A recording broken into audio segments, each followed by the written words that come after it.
Sur le stand KTM, alors deux grosses nouveautés cette année chez KTM, la 1290 Super Duke GT et la 690 Duke. Alors Thomas, je te retrouve sur la 1290, on dirait que tu as déjà choisi ta préférée. C'est quoi cette moto? C'est un mix entre la 1290 Super Duke et une Super Adventure en fait. Et oui, c'est effectivement celle qui remplace la SMT qui malheureusement a disparu depuis quelques années maintenant du catalogue. On s'attendait à ce que ce soit vraiment un trail, mais non, ils ont pris la base directement du Roadster vedette en lui mettant donc un carénage avec une bulle réglable manuellement, avec un réservoir qui a été gonflé à 23 litres. Et elle reprend également les suspensions électroniques de la Super Adventure. Donc on a un setting de suspension qui s'adapte en fonction des désirs, des mappings moteurs, etc. Encore une fois, une moto qui me plaît bien et qui va reprendre toutes les qualités de la Super Duke. Un moteur très puissant, beaucoup de caractère et surtout de la légèreté. Pour une moto comme ça, c'est vraiment intéressant.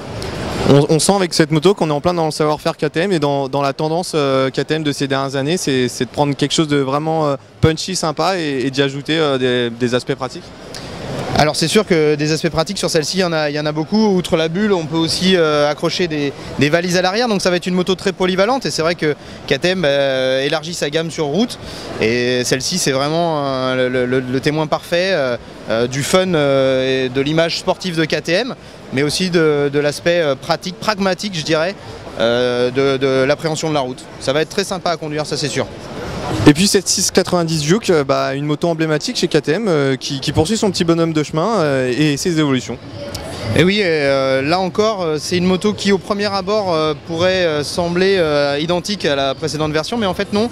Ils ont quasiment tout changé sur cette moto, principalement le moteur, encore une fois, qui a beaucoup évolué pour gagner encore en souplesse, en performance, et tout en gardant évidemment toutes ses performances, son côté fun. C'est une moto très légère, très facile à conduire, et puis pour 2016, on note notamment un nouveau tableau de bord, avec de la couleur et puis plusieurs informations qu'il n'y avait pas sur la précédente.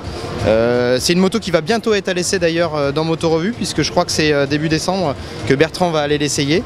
Et c'est toujours une moto qui est disponible en deux versions, la version standard et la version R avec des suspensions upgradées.